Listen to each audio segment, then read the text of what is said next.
this is an affirmation for you as a leader to go, okay, I think my group's ready, but I want somebody else just to lay eyes on this.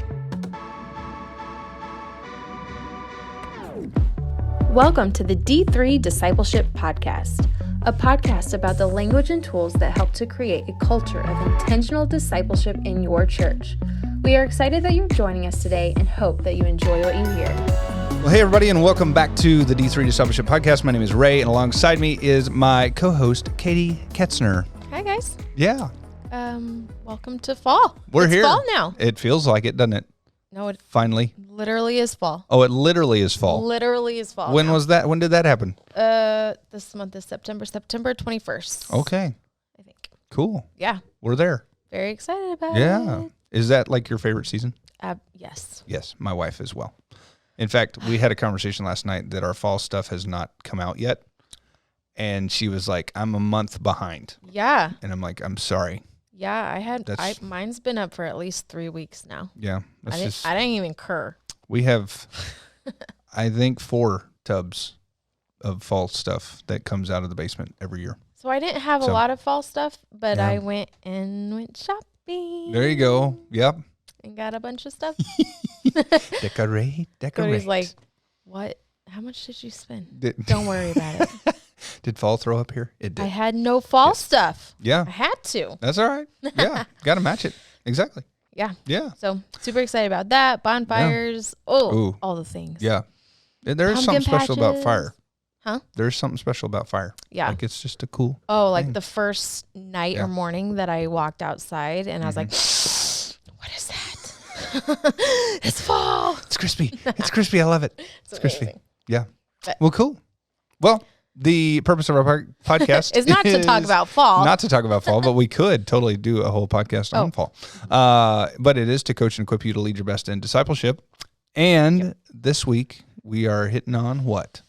We are hitting on deployment. Yes. Which I'm pretty excited to talk about because this is a newer thing that we do, not deploying people, but the way we deploy people. Yes. And so I'm kind of excited just to learn more about it. Yep. And I think this will be good for a lot of people because especially the people who have kind of done both. Yes. And so they're experiencing like, well, okay, what do we do now? Right. What are the new things expected of us? Yes. Those have been a lot of questions we've gotten actually. Yeah.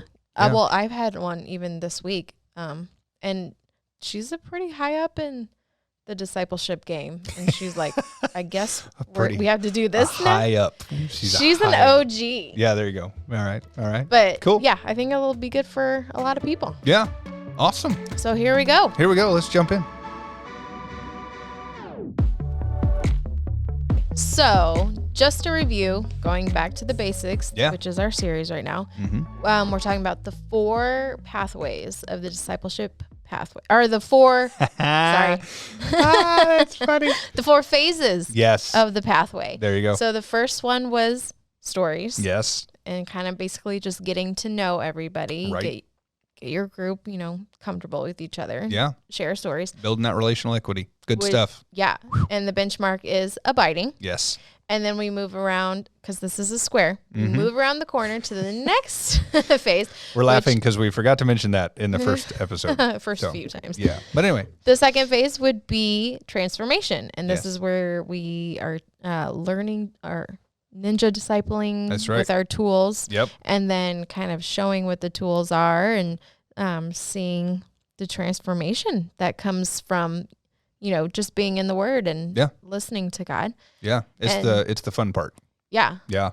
And then the out is out. This is like a quiz for you. I love it. I was gonna say the benchmark is the out, but I said the out is the out, which makes no sense. But it is a benchmark, so you're right. Why am I even here? Yeah, no, you're doing great. I'm just letting you roll. Keep going. Okay.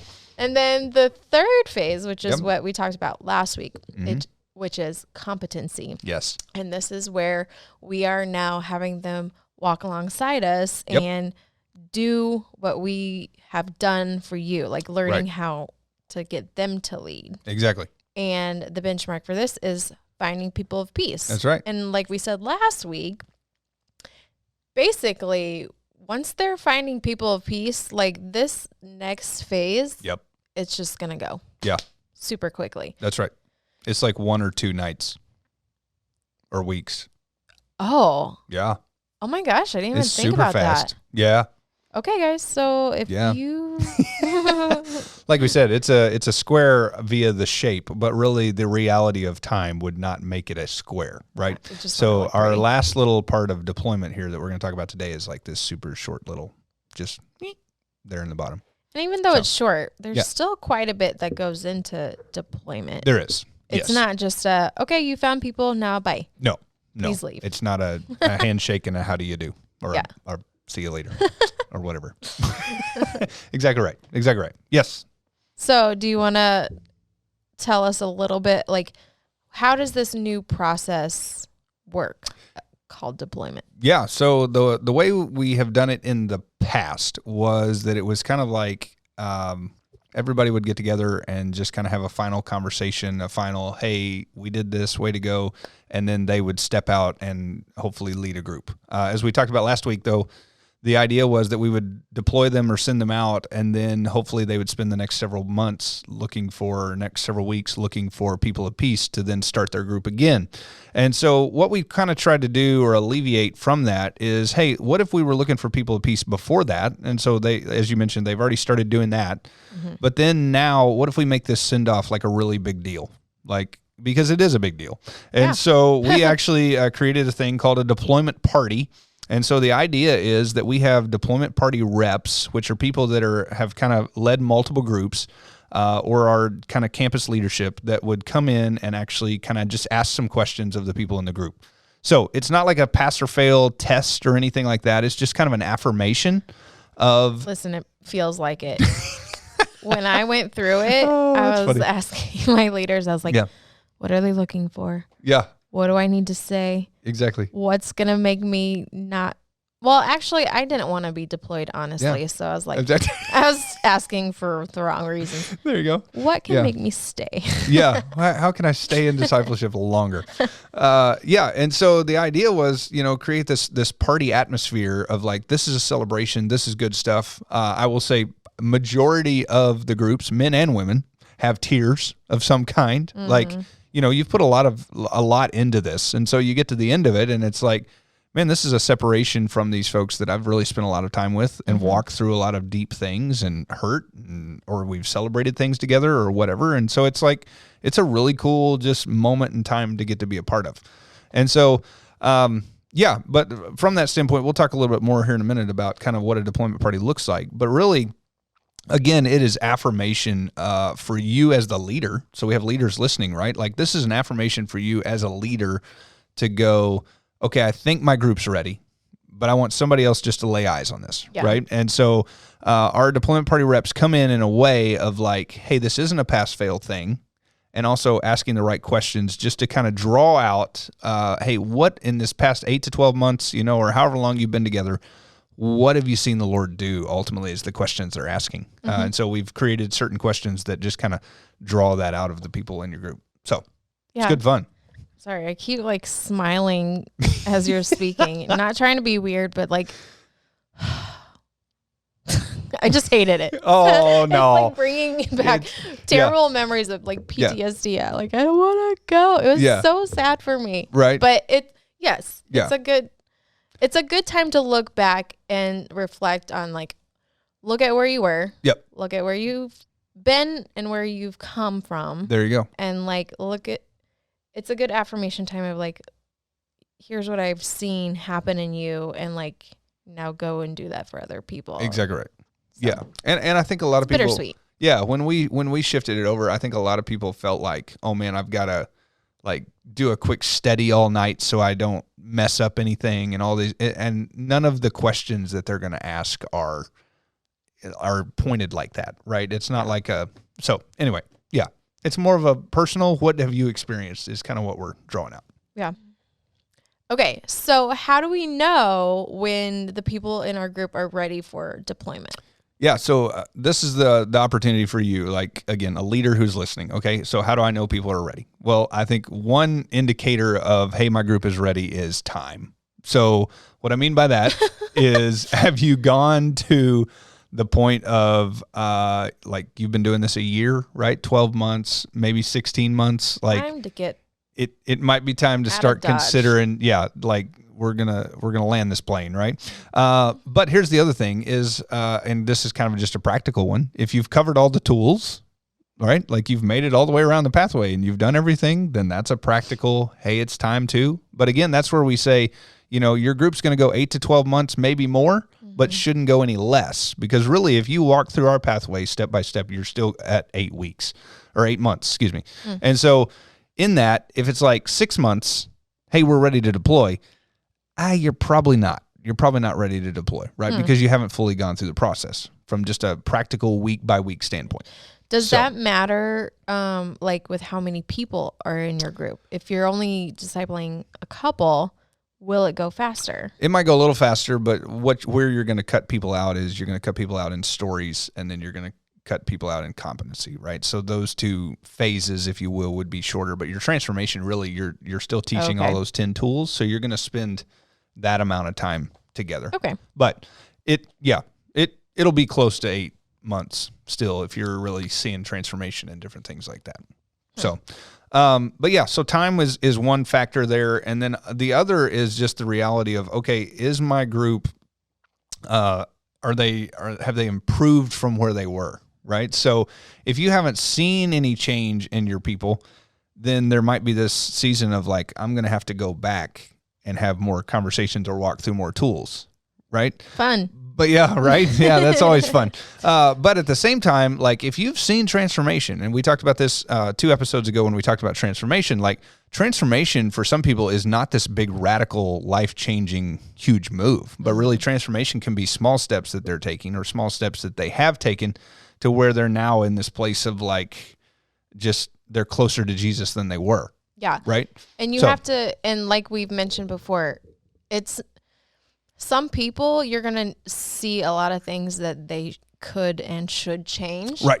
But again, that's not up to you. Yes. Because a lot of times I feel like, I mean, I can speak for myself. Like, I saw some things and I'm like, well, we didn't really budge in that area too much. Right. But again, it's not on you. Yep. And some people, like, some things they're just not ready to work on yet. Right. You have to build the basis and build up to it. There you go. And so you can still deploy them. Yep. Even if they're not perfect, because right. No one is. Exactly. We're all changing daily. And there are some practical things that we do in discipleship that you can go, okay, you have or you haven't done this, right? So like an example of that would be generosity. So we talk about generosity and we use the generosity ladder. And one of the first steps on that ladder is if you haven't given, you now are, right? It's not that you're a tither yet, but hey, you've taken a step to be generous. And so that's a question that comes up is like, okay, have you taken a step to be generous? And so if they haven't, then that's obviously a conversation.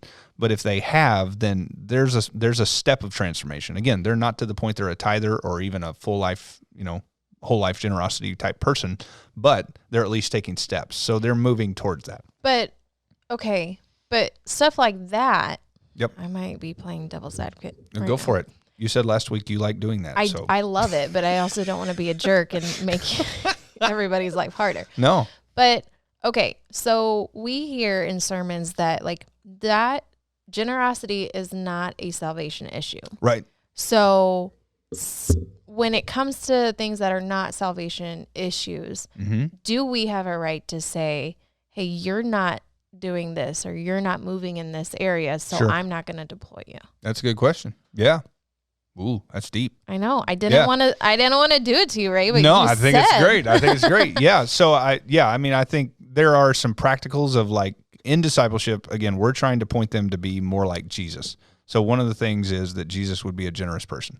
So yes, it's not a salvation issue, but it is a spiritual discipline that they can grow in.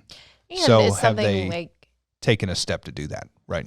And it's something like, it comes down to a heart issue. Yeah. So if there's a reason that they aren't giving and it's just because they want to, right. be closed grip, I think then that leads to something else that you need to work on. Exactly right. And it's not just about the giving. Yeah, Okay. and by the time we're in deployment, like you more than likely talked deeper about that back in transformation, right? And so more than likely you gave them biblical examples of why they need to give, what that looks like from the heart standpoint, and some different things like that, to where that should be kind of worked out by the time you get to deployment. So, but yeah, that's a great question. It's good. That's why you're here. To be a pain in the butt. Yeah. That's what my mom said. That's not what I said. You said that. So it's okay. Yeah. I get it. It's fun for me sometimes. There you go. There you go. Yeah. Okay. So once we realize that these people are ready for deployment. Yep. What's the first step we take to get them out? Oh, there you go. Get them out. Yeah. So the practical things that we do from at least at New City, and we have network churches that are listening, but ultimately we'd love for you to copy this or imitate this, is that we have a campus discipling leader. So you're going to reach out to your campus discipling leader and you're going to say, hey, I think I'm ready to deploy my group. And so from there, what we're going to do as campus discipling leaders is we're going to get a deployment party rep or one or two, typically it's one, that will come and meet you at the time of your normal meeting. So you don't have to do anything off schedule, right? So if you're meeting Monday nights at 6, hey, we're going to find a person that can be there at Monday night at 6 and meet you in that time. So then what's going to happen is you're going to set that night up a little bit differently than you normally would. And this is where it gets fun, right? Because this is the deployment party. It's a party. So have people bring snacks. Like, it's not all on you as the leader, but have people bring snacks, food, make it a dinner, make it a meal. Like, plan on being there longer than you normally would, right? Like if your group's typically an hour and a half, I would plan on being there 2 hours, maybe even 2.5 with some of the larger groups, because what you're going to do is kind of share a meal together. And it doesn't have to be a full 45 minutes of sitting down, right? But like you're starting to have snacks and different things and you're talking and chatting. And then that deployment party rep is going to get to just kind of know people if they don't know them already, different things like that. Then we're all going to kind of sit down in a pretty calm area. So this is where I had the question asked once, like, could I do my deployment party at a restaurant? And I would say no, unless you want to make a whole evening out of it and like go eat and then go back to your house. But that wasn't you. Wow, we did ours at Jilly's. You're acting like, oh, well. We had one person, though. Oh, well, that's a little different. Out of okay. like 4. That's a little different. But anyway, you shared a meal, and then you were having a conversation with your deployment I'll party learn rep. to not do that next time, Ray. There you go. Or if you have a group of like 5 or 6, it's going to be harder than 1, That's true. right? So, yeah. Katie's always the exception to the rule. That's hilarious. This is why I'm here, to make you guys feel better about yourselves. That's right. There you go. No one can do it worse than I do. That's whatever. I'm just Whatever. kidding. Yeah. So anyway, I would say, do it at somebody's house. And then from there, you're going to move to the living room or somewhere quiet. I would also say try not to have kiddos there that evening, just so it's a little calmer. If you normally have them running about, which I would recommend you don't do that for a D group altogether, but some people do. That's fine. But out of that, then your deployment party rep is going to start asking some questions. And so, again, those questions are not like pass, fail, or, hey, what's this scripture on this tool? Like, we don't even get in depth in that. It's more questions of, where's a place that you feel like you've experienced transformation? What is something that you felt like the Lord was asking you to do that you stepped into, and what was the result of it, right? So we're trying to draw out what they grew in their time. And that's the fun thing in that is that's different for every person around the room, right? So they're going to share their own personal thing. So that's where that uncommon transformation comes into play. So from there, the other fun part of our deployment parties is that you as the leader have an opportunity to speak truth into each person. And this is where the tears start flowing, right? Because now you have an opportunity to say, hey, I saw this in you as you were in my group, and I love the way that you rightfully divide the word, or how you always step into what the Lord's asking you to do, or whatever it is, right? It's a positive affirmation. And then we also encourage, like, if you want to, as a leader, get your folks a gift or something like that. This is the time to kind of exchange that and do that. And it could be significant to the individual, or it could be a whole group gift, right? And then from there, and this is kind of the fun part, the best part, is you as the leader and the deployment party rep, you come together and you circle everybody up and you pray over them, and then kind of send them out, commission them for their deployment. And then that's the evening. So Man, that's a lot to remember. Is this but in it's a the good playbook? time. It is not in the playbook. On the website, I would say if you click on the deployment phase, there are all the worksheets that you need for that. So okay, which was leading me to another question. Like we're talking about mainly the deployment party has a lot to do with the leaders that are coming in to kind of quote unquote assess. Yes. What do you as the group leader need to have prepared in advance before the actual day? Like so you're going to want to have your house or wherever you're doing it kind of set up, right? And then obviously people are bringing in food or doing whatever.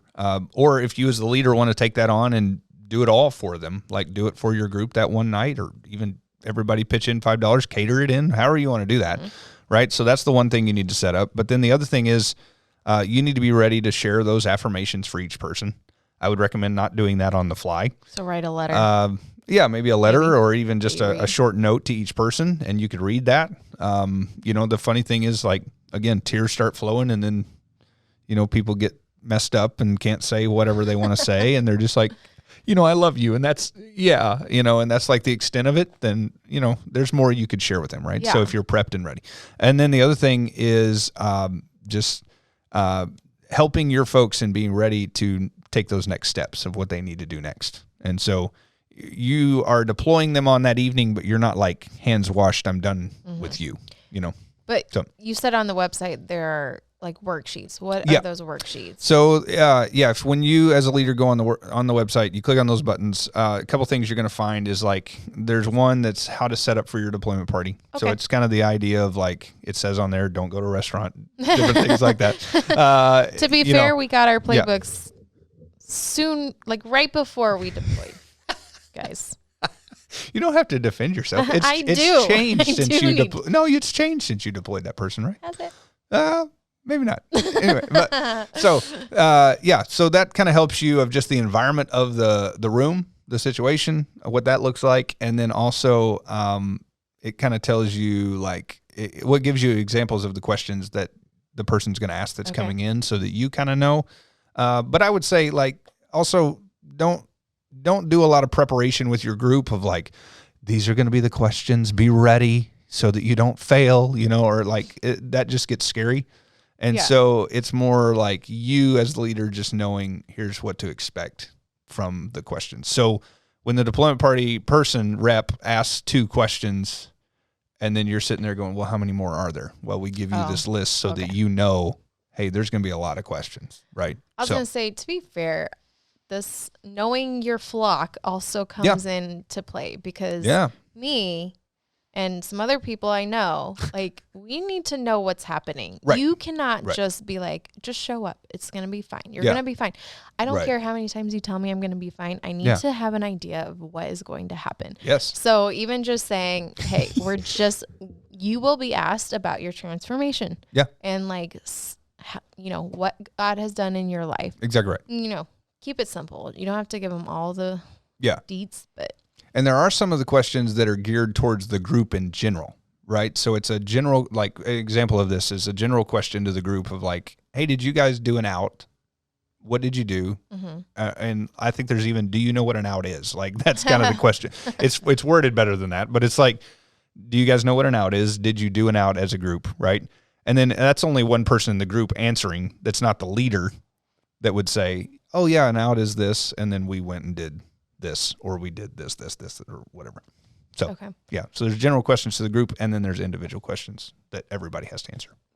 Alrighty. Yeah. So you contact your campus discipleship leader. Yep. Which, do you want to tell everyone who it is at this point for New City?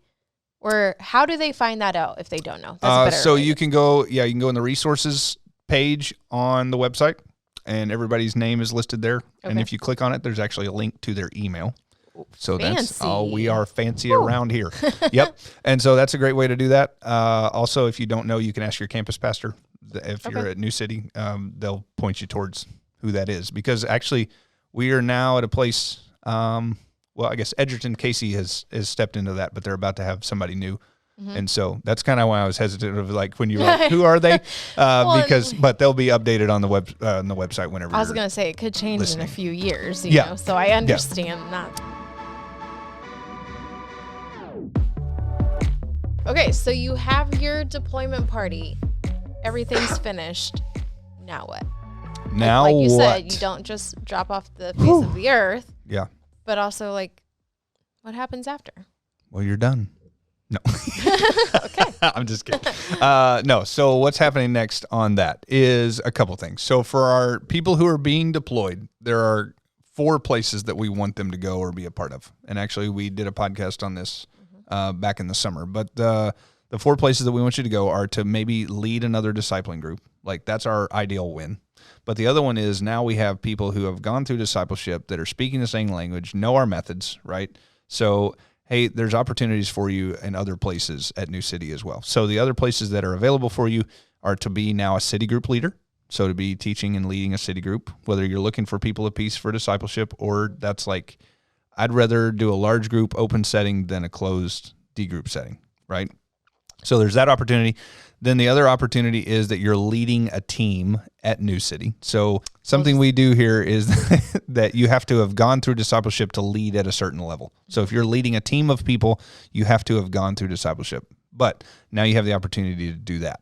The other thing is that you could plant a neighborhood. So Pete Kerwin, our neighborhood pastor, would love for a discipled leader to show up to him and say, I want to plant a neighborhood in my neighborhood, because now you already know the language, you know the methods. Let's do it. Okay, so that is for the deployed people. Yes. Deployed disciples. Yeah. What about the leader? So you're done with your group. Yeah. Wash your hands. Move on. Oh, yeah. Hopefully it's not that bad, right? Hopefully it's more like, okay, we'll see you, you know, but you will see them around. So a couple things you're going to help them do is just to keep in contact with your campus discipling leader, make sure they get the resources. So your your deployment rep should bring you to your deployment party a guidebook for everybody, and then also the information for the website, which the website information is in the guidebook as well on the front page. So you open up the cover, it's right there. So they should spend a few moments telling the people in your group about that. You are now going to be, as their leader, you're also going to be their coach. So what that means is you're not going to regularly meet with them unless they ask for it, right? But basically, so this is like multi-level marketing at its finest, right? But it's like you are now their upline is, I think, the verbiage that we use in multi-level marketing, right? So you are their upline for them. If they have an issue or a problem, they can still come back to you and kind of ask those questions. So then you have the opportunity to say, so here's what we need to do in that situation. Now, if you get to a place as the leader that you go, I don't have the answer to that, then I would encourage you to go to your campus discipling leader. And if they don't have the answer, they can come to me. If I don't have the answer, we'll make something up, right? And so, no, I'm totally kidding. We'll figure it out, right? But the thing is, so you are now kind of helping them coach. And so that's kind of another change that we've made kind of in our coaching structure is like really your coach is your person that discipled you. Now, there are folks where their discipling leader has left or moved or done something like that. Bad blood. And so there are more than likely people that you can connect with that are ahead of you, if you will. Yeah. So, yeah. You mentioned that at the deployment party, they'll get their guidebook, which has the website information. Yes. I've seen it before where we give out the website information during the competency phase. Yes. So they can learn the tools that they are teaching. Right. How So do you they think about may already have it, right? Okay. They may have already used it. It's and, not like and top know secret it. until Right. they're deployed. Exactly right. Okay. Yeah. So I think we even talked about that last week a little bit, right? We want them to. I think we did. Yeah. I remember it from editing the video. Oh. So but we talked about last week, like as the leader, you're setting them up for their competency and them reteaching. You're maybe pointing them towards those tools. So they may already have it, but this is just confirmation that they do and how to get there and different things like that. Okay. Yeah. Great question. That's good. Well, you're going to love this one then. Okay. Here we go. Let me get comfortable. Uh-oh.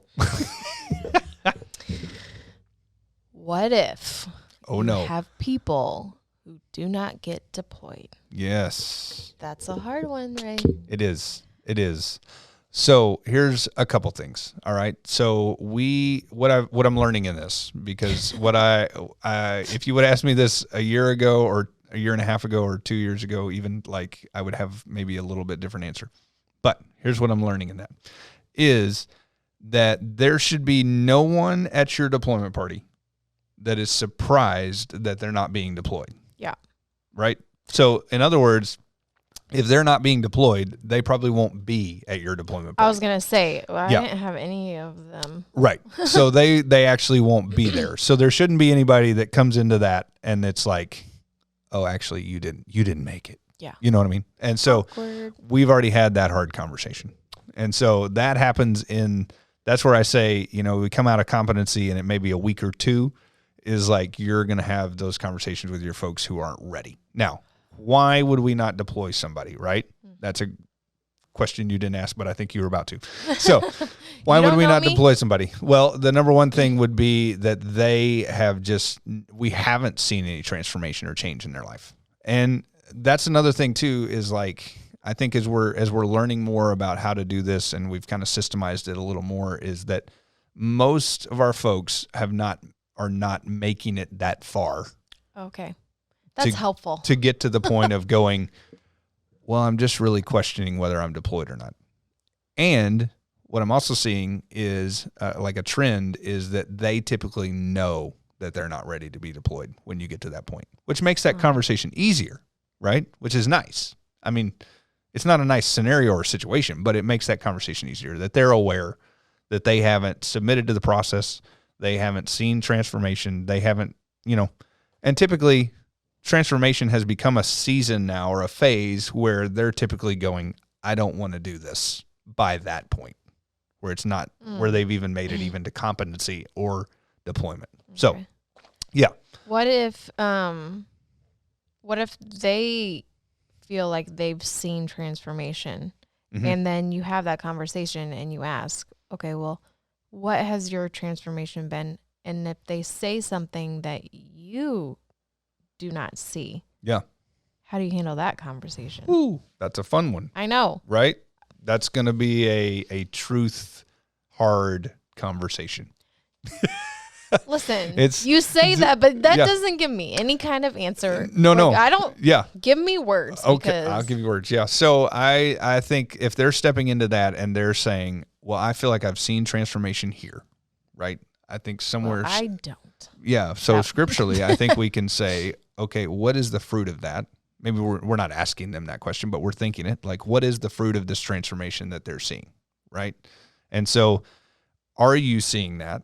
And then that's where a co-leader comes into play as well. So maybe you're not seeing it, but you can ask your co-leader, okay, they say that they're seeing transformation in this place. Do you feel like you've seen that? Because I don't really feel like I've seen that. And then it's kind of weighing that and going, okay, we're not the judge of their transformation, right? Mm-hmm. But also, kinda. Well, but kind of, but also let me say it like this. The people who are typically seeing transformation see it in multiple areas. So it's not in this 8 to 12 months, you're going to see it in one place in your life. Okay. Right? So if they're saying, this is the one place I saw it, and this is the only place I've seen it, okay, how does that ripple now into those other areas of your life? And if it's like, well, I have no ripples, then okay, are we really seeing transformation? Does that make sense? Yeah. Yeah? Yeah. I mean, it's a hard conversation, but I just feel like there are some truly oblivious people out there, and just with my luck, honestly. Yeah. They're going to be in your next group. They would be answered. Don't wish that upon me, Ray. I will not even start. Do you want me to not even start? Huh. Totally kidding. Totally kidding. But like with my luck, yeah, I will start having that conversation, and like they will just keep saying, well, here's how I improved in here. This is how I've improved in this situation. Or they will name all of these things that aren't really things. Yeah. And so here's the reality. It's not all about improvement, right? But it's about spiritual development and growth. So if we've seen them grow, right, then that should, again, affect other areas of their life. Yeah, but you don't, if that's not happening. Yeah. I hate conflict. If you're Yeah, watching this, you probably are seeing these hives pop up on me. Like, That's where you find somebody to co-lead with you that can handle conflict, and you let them do it. Good point. Good point. That's what you do there. Before I even find someone, like our first coffee meeting, I'm going to be like, hey, just so you know, I am not a person of conflict. So you're going to have to be, or you can't lead with me. You're the bad cop. Okay. You would be the good cop. They'd be the bad cop. Listen, I can be a bad cop. Don't you get it twisted. I can give you my references. There you go. That's right. References for being the bad cop. That's hilarious. But those truly awkward conversations. Yes. I just there you go. Cripple. Hand those to somebody else. Gonna. Yeah. That was deep. That's a lot. Yeah. I just feel gross. So again, maybe this will help lighten that for you. Yeah, please. Is again, what I'm seeing more and more is that people, when they get to that point, they typically know it. Most people aren't sitting there going, well, this one place is where I saw it. Okay. And then it's like they hang on to that one thing. I need to think of it that way. Yeah, it's typically rings out of that one thing. Okay. So like my selfishness has now been changed to my marriage, my generosity. You see it like it kind of expands as you see that heart change in them. See, I tend to like just look at the negative and like, but what if this? I look at the what ifs. Sure. I know that's not a good thing. No. I know. But they can happen. Working on it. Yeah, they can Truly working on it. God is not done with me yet, people. There you go. See, he's changing your heart. He's working in your life. Okay, that does make me feel better that either they've left because they know that this is not for them. Right. And they're not willing to put in the work. Right.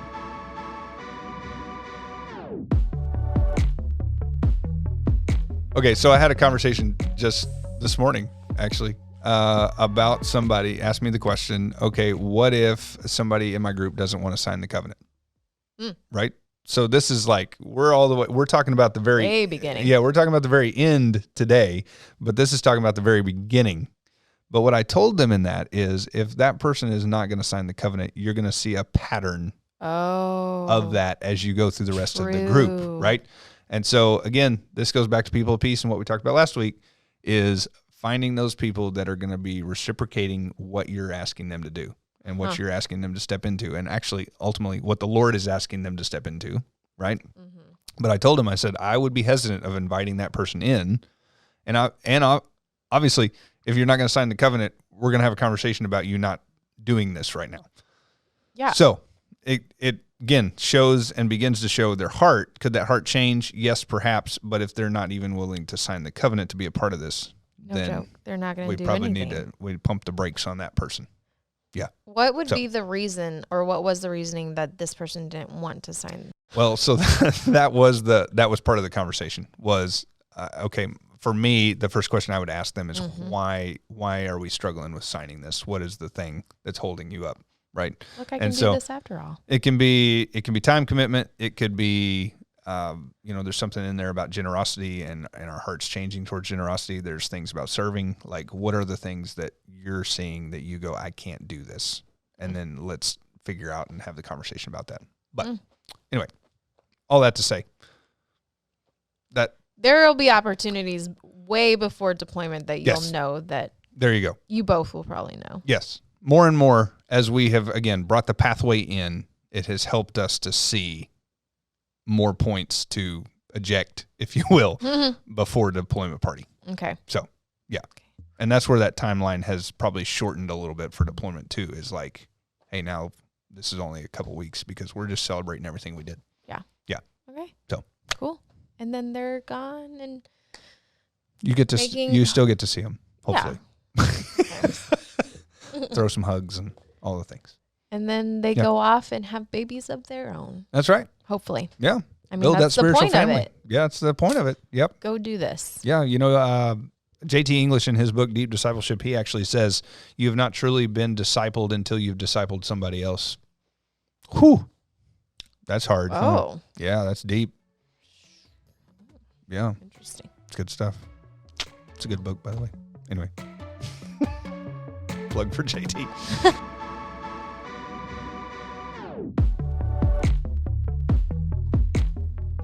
Is this the end of the Back to Basics? That's it. The series is done.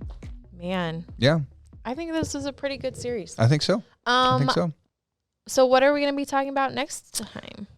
You and I still need to talk about that. We'll figure it out. Yeah. You asked. So we're going to continue in season 3. We'll probably invite some people in to our new studio area. I've got room on my couch. Have conversations with some folks, and then also talk about, we've got some new they're not new tools, but they have new looks to them. So we'll definitely talk about those, and just continuing to look and coach and equip. Sweet. All that fun stuff. I got to do my shout outs. Oh. I'm going to have to make this. All right. This is going to be a weekly thing. I guess. If you make it to the end, if you people get to keep enjoy our shout outs. Oh. I forgot you have. Yeah. We got shout out cameras. If people keep, coming up to me, which is great. I love it. Celebrity status. Now you know how celebrities feel. Listen, does that mean I get a race? Did this one happen in the bathroom again? I thought that was funny about last time. No. You said it was in the bathroom. I know. Yeah. I had to think about it because I was like, did it? No, it happened in the lobby. Oh, good. Okay. But this week's shout out, well, number one. Yeah. We have to award a gold star. We do. To someone. Yes. I don't know if I say No, you can say the name. Okay. Yeah, go for it. Brandy Peterson That's right. gets a gold star. Yes. Because she emailed questions. Yes. So on episode 2, I think, or after episode 2 or 1, we challenged everybody who made it to the end of the podcast. Hey, if you will send us some questions, you'll get a gold star and a high five. And next time I see Brandy, she's going to get one. And then she's probably going to get like a coffee gift card too, just to, incentivize. Yeah. All that fun stuff. Also, Morgan Lindgren. Yeah. Shout out to you, Morgan, if you make it to the end of this podcast. Yeah. Yeah. Yeah. She came up to me and she said like she's starting her group and she was just refreshing herself on some of the tools. And cool.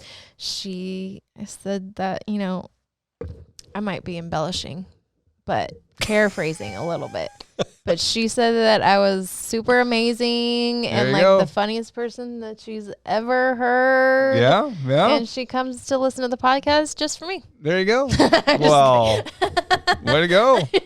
All right. That sounded so mean and stuck up and just rude. Yeah. No, hurts my heart a little bit, but it'll be okay. Oh, no. Yeah. So what really the thing that what really happened was no. She did say that I was kind of funny, but whatever. But what she said that I really appreciated was that like I asked questions that, some of the, I don't want to say like lay people, but people who don't think that they can do it. People are thinking those questions. Yes. But they won't send them in. They won't. Yes. So Katie is here to ask them. So if you don't want to send it in, just whisper it in my ear, and I will find Katie and ask her. I don't mind asking the hard things. That's another thing we're going to be doing the next couple of weeks. So I did get several questions. We'll be doing a Q&A as well. Yay! Yeah, Q&A with so if you Ray have and questions, K-Day, or however we said that before. Anyway, I can't remember. Yeah. So if you have questions, email them to d3info@newcitychurch.com. That's right. And we will stop rambling. Yes. Because I feel like it's getting pretty bad this week. Yeah. So we're in this comfortable setting now, and we're like, hey, we'll just chill here for a little bit and talk. Yeah. So we will see you next week on the D3 Discipleship Pathway on podcast. Anywhere you can listen to podcasts or YouTube now. Yes. We're there. Yeah. Come and see us. Yep. Subscribe, like, all the things. Ring the bell. Ding, ding. There's a notification bell. You're looking at me like I'm crazy. Anyway, I'm just old. We'll see y'all later. Bye.